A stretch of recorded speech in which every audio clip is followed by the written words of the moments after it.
Hey guys, so we have Brittany here. She's a student with Nomad Recruiters Academy, and I'm so excited to be interviewing her today and want her to talk about her success with the program. Hey B, how are you doing today? You okay? I'm wonderful. How are you? I'm doing good. I'm doing good. Look, that's a nice view of you're in Chi-Town right now. That's Yes, I am. West Loop. That's good. Yeah, that's good. I like it. And so B, look, I guess I want to jump in, just learn a little bit about who you are, and how you, discover recruitment and what inspired you to get into this industry. Yes, so I began recruiting about 6 years ago, 6 to 10 years ago. And when I started recruiting, I just loved helping people find jobs. Yeah. And that's how I got into it. So over the course of the years, I've done full cycle recruitment, sales recruitment, and fast forward to 2019, I was recruiting with my company. I wasn't receiving any promotions that I felt were deserving. Yeah. And what I love about recruiting is you meet so many candidates. And I Yeah. would meet candidates who were independent consultants or they started their own businesses. And that actually inspired me to consider starting my own recruitment firm. So in 2019, I started the LLC, but I received some pretty cool recruitment opportunities. So I said, well, after this opportunity, I'll go full force into my business. Right. And so that's around the time I found your travel content online because I travel a lot. And then one day I was researching how to start a recruitment firm, and I found I stalked you on LinkedIn because that's what recruiters do. And I messaged you, and you responded and said you would be open to talking with me about recruitment. So that's how I ended up here today. Yeah, I remember I was just that one YouTube video everyone found about how to start a staffing company. It went viral. A lot of people started asking me to create a course. And I just, you already had a background in recruitment, but I was just like, come on as a beta student, let me see if my methods really work.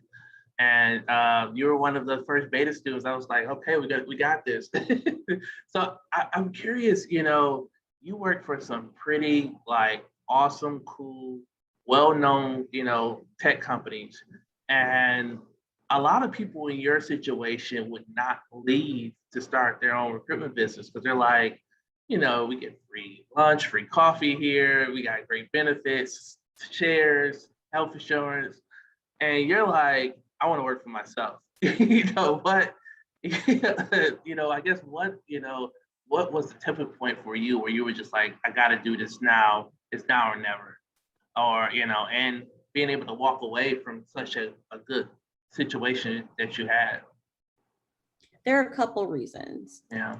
The first, when recruiting, always trying to advocate for candidates to hiring managers. I recognize that there were biases in the process that existed within the hiring managers that prevented great candidates from moving forward with companies. And I wanted to create more opportunities for those underrepresented candidates. So that's when I decided, I'd love to recruit the way I want to recruit. Yeah. So that was the first reason. And then the second, I wanted a little bit more freedom. So I would work 6 days a week, 6 hours a week for these companies. And I said, imagine what I could do for myself if I put in the same amount of effort. So I like more freedom. I like to do things how I want to do them. So yeah, you're quite the world traveler, which is really good. Yes, I enjoy traveling. So I guess like going into some of the things that I've taught from the program. So when Brittany first started off in the program, you guys, she was a beta student, so I was still building out the course, but I was teaching her a lot of strategies that was in the course when we were going through the process. So we managed to help bring on your first client. It was fast. I think it was like within a week or 2 weeks. And I guess I want to talk to them about, because every time, I tell these stories, people think it's just, it's easy peasy. It's no struggles. There's no challenges. And, so Brittany, I guess, can you share the story about the first client you found and how we went about bringing that client on? I think it was when you went out of town at a conference or something like that. I was talking to you before the conference. Yes, I began the program before the conference, Yeah. but I knew in my mind, I said, I'm going to meet a client. I'm going to meet a client. Even though I went for a networking event, but it was unrelated in Las Vegas. So I went to the conference and someone complimented my outfit. And then I introduced myself and said, hey, and this was my first time practicing my pitch. Right. Yeah, I own this recruitment firm. So I practiced my pitch. And he said, oh, wow, I need a recruiter. Yeah. Well, I'm your girl. Yep. And we connected on LinkedIn. I didn't want to pressure him at the event, so we connected on LinkedIn. Yeah. And then I did a little bit of research. He didn't respond. So I returned. I tell AJ about this encounter that I had and I couldn't get the meeting. He hadn't responded to me. And then AJ was frustrated with me because he said, you haven't responded in how many days? Yeah, the follow-up. Yes, the follow-up. I didn't follow up. So he helped me. We together, he coached me through the process. Okay, we're sharing screens. I went on LinkedIn, connected with this person. And then he said, well, you need to connect with other decision makers in this company. So together we went through, connected with him. And I was really uncomfortable initially with sending the message just because it was out of my comfort zone. Business development isn't my point. So then he told me exactly what to say. I typed it. And then within maybe minutes, that person's assistant, because we messaged that person's assistant, and that individual contacted me and we got the meeting set that day.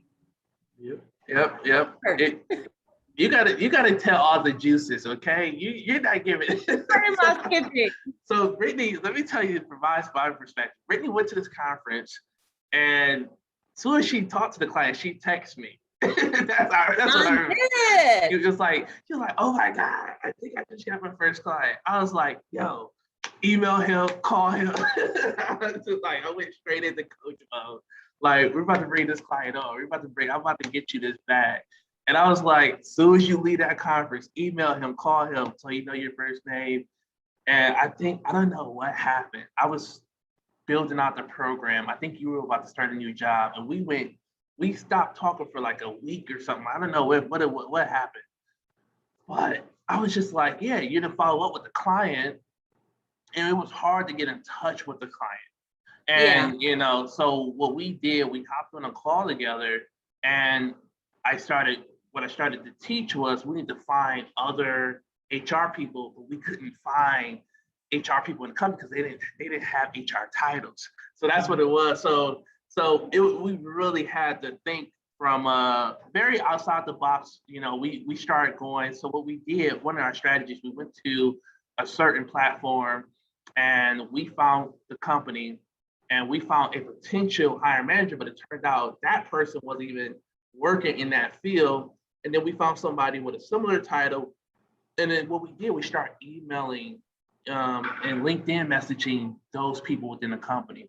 So we messaged about 3 or 4 people. Word got back to the first person you originally talked to at the conference. It was just because we were hungry. B was, and I was like, Paul, go, be more aggressive, be more assertive, go at it, go get it, be hungry about it. And it was just a lesson to learn. It's something that I teach in the program, but the power of following up and the power of pushing. You don't have to be a hard seller, but sometimes it's just about, getting the discussion started and talking to more people out there, talking to more people within the organization, because that can get back to that person. That person can be really busy. It's or they may not check their LinkedIn every day. It could be a lot of things. So we end up. And also the number of follow-ups, because I believe I may have followed up once, maybe twice. Yeah. And that wasn't sufficient. Right. Right. Especially if it's a client that's working with other agencies, like this particular client was. Yeah. Those other agencies may be more proactive and consistently following up and Right. getting actual no before. Yeah, right. And not Yeah. just that, this client still does, probably had in the ballpark range of like, I want to say 12 to 15 or more jobs and more actually. When they talked to you, they told you they were going to be doing more hiring. So the day comes, Brittany, she's texting me. I'm one of those coaches. I'm not gonna lie. My students, they can text me at night or in the morning, and I'm gonna be on your ass when it comes to closing the deal. So she texts me. She's like, okay, we having the discussion for the negotiation. So I prepped you for the negotiation meeting, and how did that go? That I want you to tell that story because that's a powerful one. You don't tell any names of the client, but the percentage and everything. How did that negotiation go? Yeah. So we did a mock session maybe a day or two prior. Right. And then review contracts and et cetera. So Mhm. during the meeting, AJ said the client will do all the talking. You really don't need to say anything, Right. which is true. I greeted the client, asked about the hiring needs, and they went in and started giving me all the details. They had 6 roles that needed to be filled.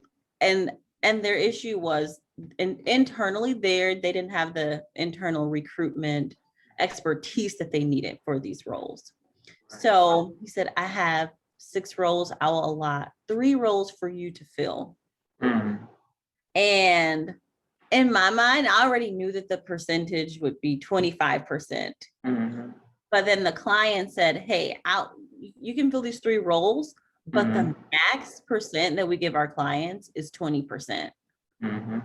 So of course I said, I'll take the 20%. I'm getting 3 roles. That's big.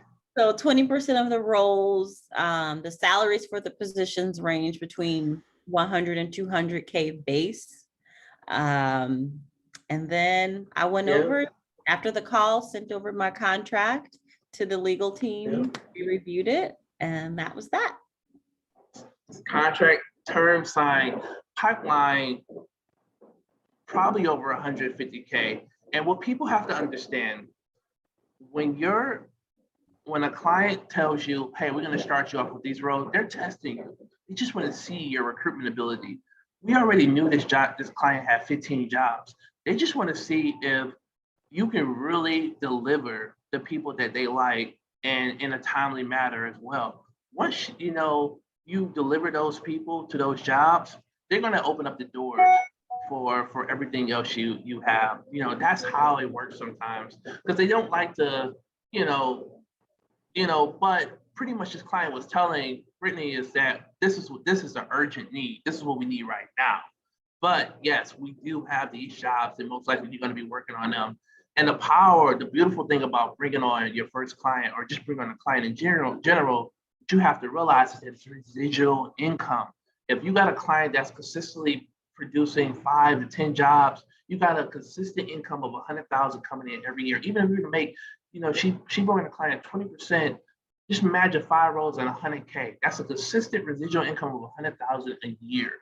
And so it's important to, of course, push yourself and get started. I guess I want to talk to you about, I guess,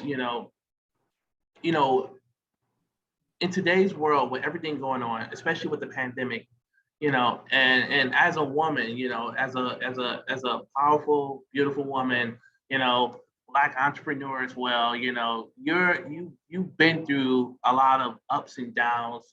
But I guess I'm curious to know of the importance of just, why women in general, women as a whole, should become entrepreneurs more in today's society with everything going on, from your perspective.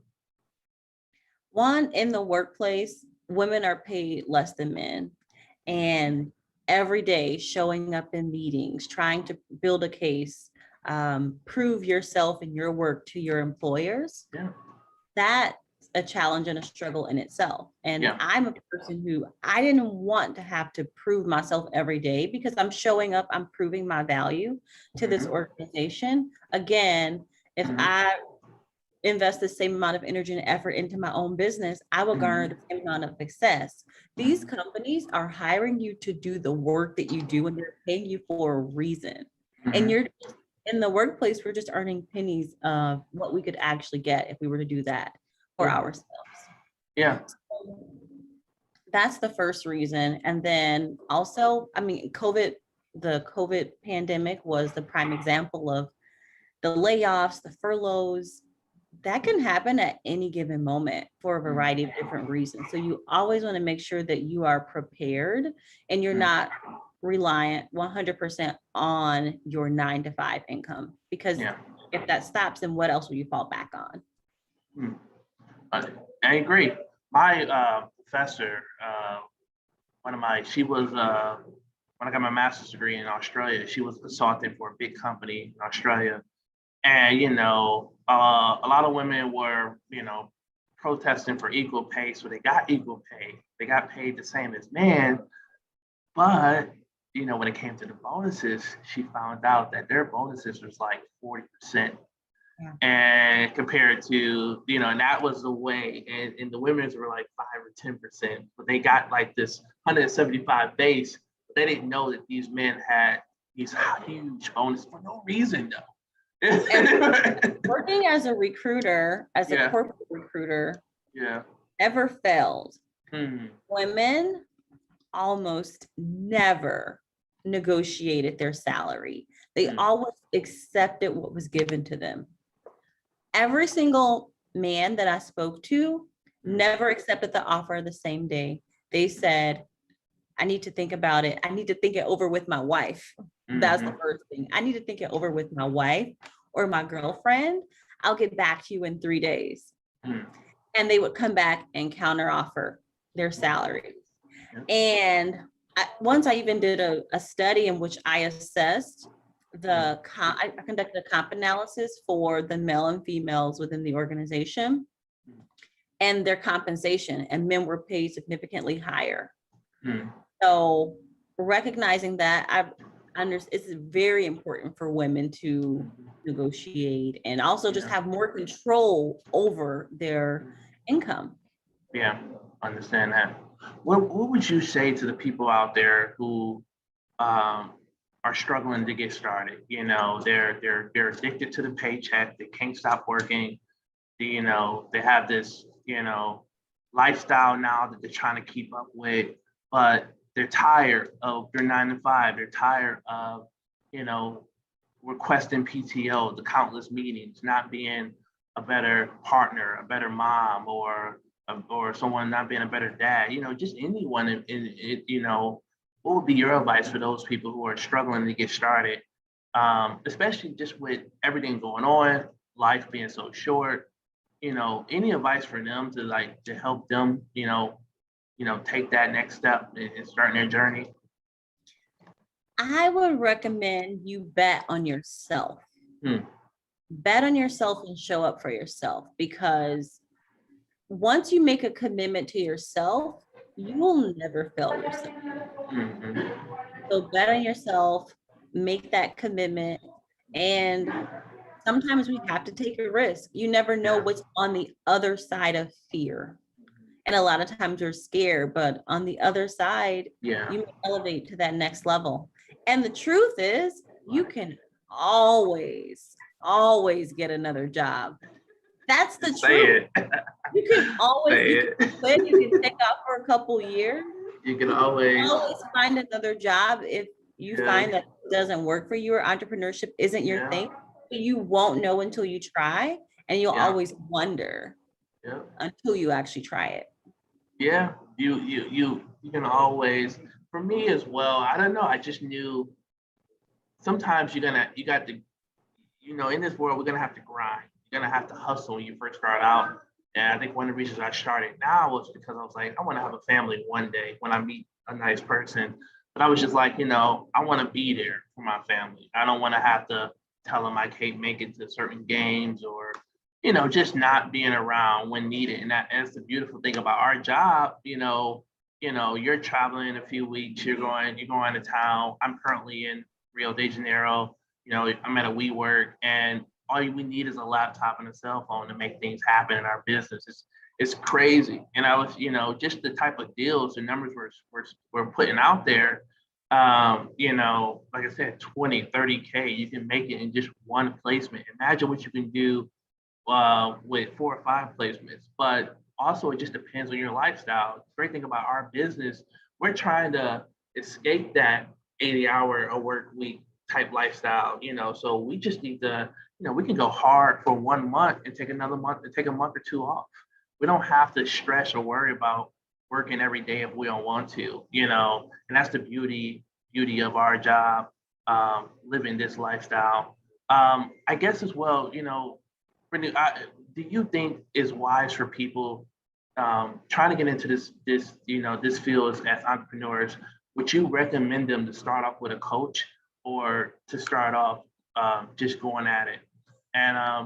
And I always tell people as well, I'm very honest. I'm like, everything I offer is it's online for free, but it's a lot of content. It would take amounts of hours and times. But my program comes with the group coaching calls as well. But I guess anyone that is watching this video who's looking to get started, would you advise them to have a coach? Or if so, why? If not, why not? Pretty open to either answer. The coach is really helpful for me. Mhm. And just because even though I knew how to recruit, I didn't know much about starting a business. And I didn't know anything about automation or how to go into hiring strategy sessions with these hiring managers or decision makers. And so that was really helpful in helping me learn contracts, etc., automation, but also in terms of accountability and the opportunity to really just grow and go through some mindset, because it was certainly a mindset shift for me. And it made me uncomfortable, but in the best way possible, because I didn't feel comfortable conducting these outreaches to clients. And you're on the phone literally like, all right, call the number. And I'm nervous and fiddling to call, but it actually helped me secure a client at the end of the day. Yeah. Now I should also mention to a lot of people as well, because I don't want to scare them off. But Brittany was in the beta program. So beta program is where I actually would coach her one-on-one, and we would do a lot of things together. But we use one of our sales strategies. I have over 8 different sales strategies for a lot of people who are looking to join the program. We use this one strategy because we wanted faster results. So with my beta students, all of my students pretty much brought on clients within their second week or their third week. Each one of my beta students taking this approach, just the old school approach, is making the calls, making it happen. But there are newer ways for you to do business development, even if you don't have a strong sales background. There are a lot of ways through partnerships, through virtual assistants, and a lot of strategies that I can teach you. But we were just like, we gotta get this bag right now, and we don't got time to waste. So it was some long hours. It was a lot of bonding, as you guys can see. But we made it happen. So Brittany, look, we're just gonna finish up this this interview. I guess any last words for people out there who want to get started, who's possibly thinking about joining our program, who's thinking about starting their business. Any last words of advice, that you can give them before we finish up today? Yes, I would encourage you to invest in yourself and to bet on yourself.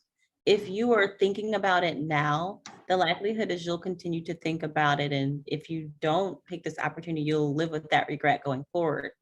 So I recommend betting on yourself, committing to yourself, committing to the process, and taking the leap.